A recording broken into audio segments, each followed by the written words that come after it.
My name is Amal Nirgurkar. I'm the CEO of Patient Prism. I'm here with JoAn Majors, who's an incredible woman, an incredible speaker.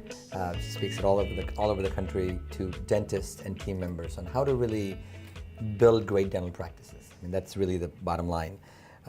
One of the questions I get asked by our clients, who are DSOs, dental practices, group practices, is how do you really take control of your schedule? How do you respect your schedule? How do you really optimize your schedule for the best performance and the best productivity for the office? And you have some ideas around that. I do. Thank you for having me, Amal. You know, it's interesting because this is what I consider one of the things that's most critical, because we can have a doctor with great skills, hygienist with great skills, Sure. But if the schedule falls apart, what do you really have? I Absolutely. mean, there is no success. And I think about, we have made very light of the types of training and certifications and that sort of thing that we have for people who are in administrative roles, Sure. where there are all these trainings on the back end. So one of the things with soft skills that we really feel like is critical is how to use those skills to help somebody control the schedule. Sure. May I give you an example? Sure. So one of the things that we talk about a lot is, you know, you'll have a patient who will say, you know, they'll say, well, the best day for me, early in the week or late in the week. Okay, we've all learned these things. Early in the week, late in the week, early in the week. Okay, so I have Monday or Tuesday. Okay, early in the day, late in the day. Well, I want it early in the day. Well, I have an 8 o'clock or a 11 o'clock. I really want 9. Do you have 9? And if they have a 9 o'clock open, someone who doesn't understand that I control my schedule would say, sure, I'll put you at 9. And when I think about when you put somebody at 9, now the patient's taking control, and we've got an 8 o'clock thing here that the doctor can't do All right. what they could do to be productive, because we just basically shot the whole morning, you know, for a long treatment. Because right in the middle, yeah. Yeah. So we work with people to have them understand that, like, they guide that. They say, okay, early, I have an 8 a.m. Right. Or if you'd like later in the morning, I have an 8 or 11, because if we know we go to lunch at noon, Sure. I want that big block to be able to put something else there. You know, one of the other things, we're really big on the words we use. People have gotten so comfortable with using words like confirm or remind, and it's one of the reasons I have had so many problems with some of the patient reminder systems. Sure. Because we have adult patients, and we feel like if they made the appointment, then they don't really, that word says, you know, you have a choice to me. I'm calling to confirm, or I'm sending this to confirm or remind, which means for me, I have an option to get out of it. And it's like, if it's not an option, let's use the words that imply that it's not optional. Okay. Or let's, better yet, when we talked about transfer of power early and some of the other things, one of the things I think about it, that when we're actually making those appointments, is saying, you know, this might surprise you, but Dr. Majors has a lot of people who like that appointment time. And I tell people all the time, I can sell this, that early or late appointment, Sure.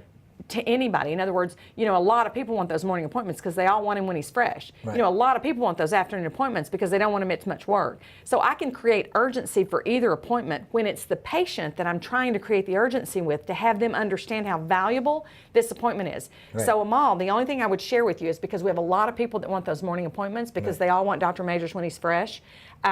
Let's make sure that this is a time that you know that you can keep that appointment. Sure. Do you have a calendar or something that you want to check while we make this? Interesting. We teach these things just because we either put value on it in the initial, or we put value on it when we're crying because they're not coming. So for me, it's like, I'd rather, in my first book, I wrote a chapter called Information versus Excuses, my favorite chapter of anything I've ever written. And basically what that meant was, if I tell you before, it's information, no matter what it is. With your kids, with your patients, if it happens before, it's information. If it's afterwards, no matter what it is, it turns into an excuse. So if I can tell the patient up front, let me explain this to you, it's great information, and I certainly don't want you, then we get into cancellation fees and those sort of things, which I don't like that word either, because you're going to slap my wrist, I've been coming to you for 20 years, and now you're going to give me a what fee? That's right. So we even changed the wording on that makes a difference. So it really is about, the respecting the schedule really means about you taking charge and control of your schedule, because the customer is coming to you, and you have to kind of use the language that obviously accommodates the customer, Sure. but at the same time doesn't wreak havoc on your schedule. That's exactly right. And I think that we're all consumers. And my husband will say this to patients all the time. Look, I'm a consumer. Sure. You know, I understand when you get upset, or I understand different things. And for me, it's like, I think we live in a small town. Sure. There's a place that I love to get gas. Right. I love this place because the young man that owns it was one of my dear friend's sons. And if he sees me out there in a dress or I'm leaving, he'll come out there and pump my gas. Crazy as it sounds, small town.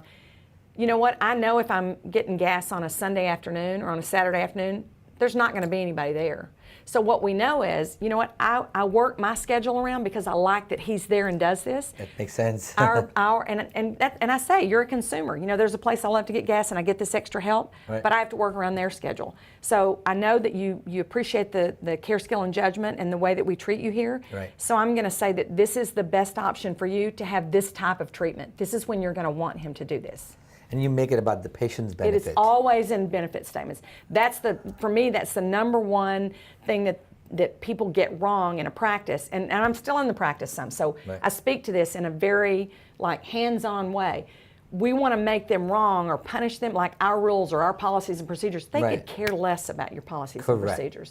But benefits, you know, this is to benefit you, because what we found is when Dr. Majors was still seeing patients on Friday afternoon, he was tired and he didn't feel like it was in his patient's best interest to do dentistry on Friday afternoons if he was going to work this way during the week. And this ended up helping your no-shows, it helps your cancellations. Everything. It helps your reschedules. Yes. Because you've taken control of the conversation. You made it about the patient benefit. That's right. And everybody's happy. Those are symptoms of a bigger problem. Right. They're really just the symptoms. The bigger problem is they've lost respect and lost value for your schedule, and you've allowed it to happen. I mean, with all due respect, that's what happens. We've allowed it to happen because the people up front don't necessarily need any training, or they know how to answer the phone, or they come from 5 different philosophies, so they all do something different. It's not systematic.